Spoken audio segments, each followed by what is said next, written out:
You know, when you read something, and it's not just the information, but like the way it's presented, you know, it just pulls you in. Yeah. That's kind of what we're going for today, a deep dive, you know? Absolutely. Like having a key to unlock a whole deeper level. Exactly.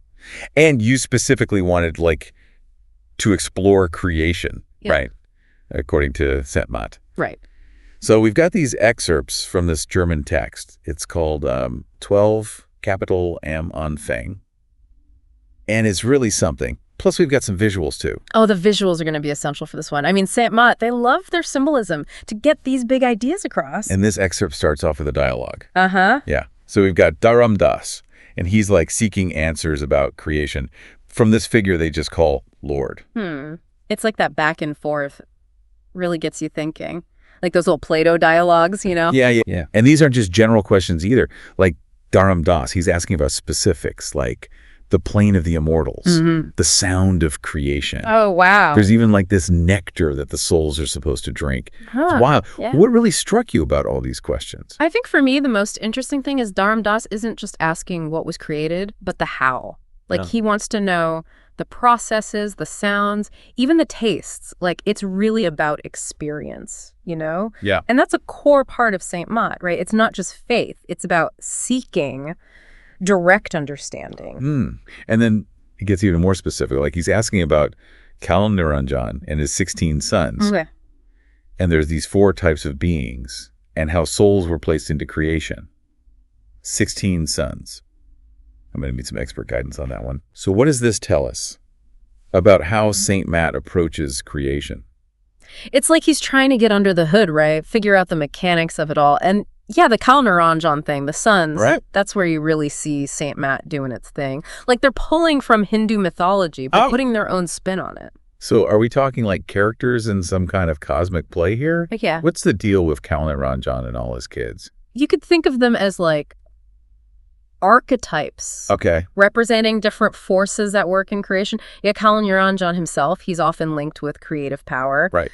But there's a twist. He's not necessarily top dog, you know? Like the supreme being you might get in other traditions. Interesting. It's like there's hierarchy, even among those creative forces. Wow. Okay, this is already getting complex. Yeah. And what about the sons? All 16 of them. Right. They got to be important if they're getting called out like that. This is where interpretation comes in, you know? Like those 16, they could be levels of consciousness. Different elements that make up the universe. It's all about how many ways creation unfolds, you know? Wow.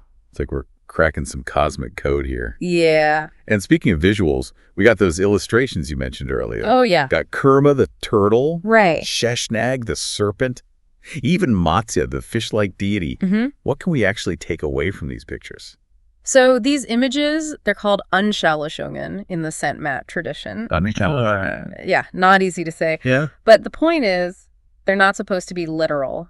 More like visual metaphors. Right. Tools to wrap your head around big ideas. So in this context, how would you interpret them? Let's start with Kurma, the turtle. Now, I know he's huge in Hindu mythology. Yeah. But what's he all about here? Well, in a lot of traditions, the turtle with that hard shell, the way it connects to land and water, it represents stability, you know, endurance, even the foundation of the world. Okay, yeah, I can see that. What about Shesh Nag, that serpent, always so mysterious? Right. Yeah. Serpents, they often represent transformation, those cyclical processes, like shedding their skin, you know, death and rebirth. Right.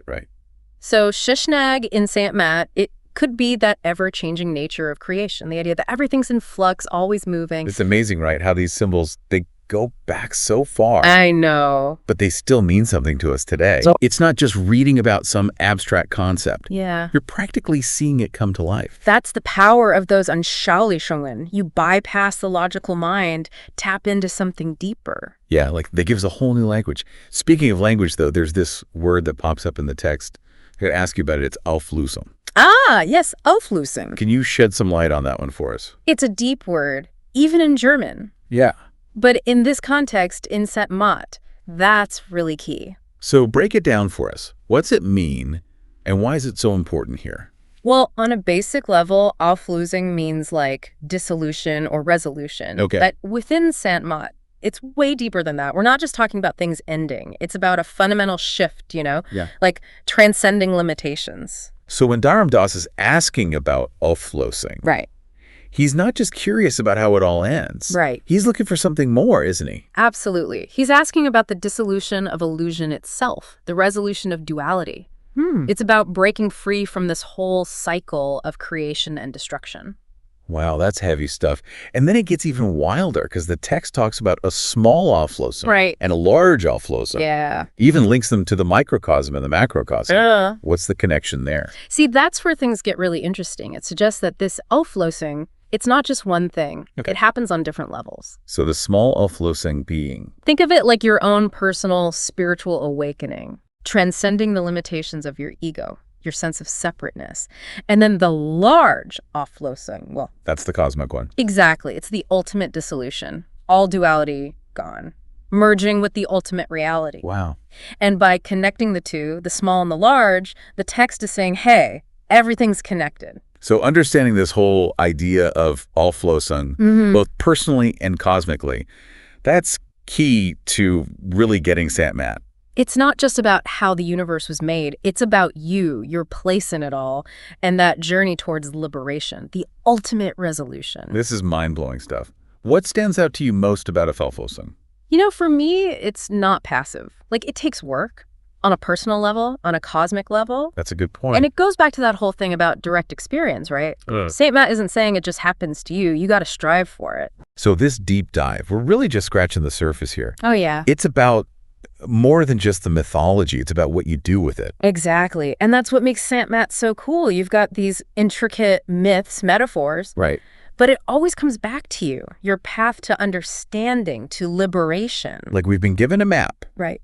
but it's up to us to actually make the journey. And don't forget, the journey, just as important as where you end up. Every question, every step, it gets you closer to that Auflösung, that resolution, that realization of who you really are. Well said. So for everyone listening, if you're feeling intrigued, go check out some St. Matt texts. Yeah. We just got a taste, but there is so much more out there. And it's not just about knowing the information. It's about what it means to you. Think about it. Contemplate. You might find yourself on your own journey toward Auflösung. Beautifully put. And on that note, we'll wrap up this deep dive into the mysteries of creation according to St. Matt. Until next time, keep exploring, keep asking those big questions.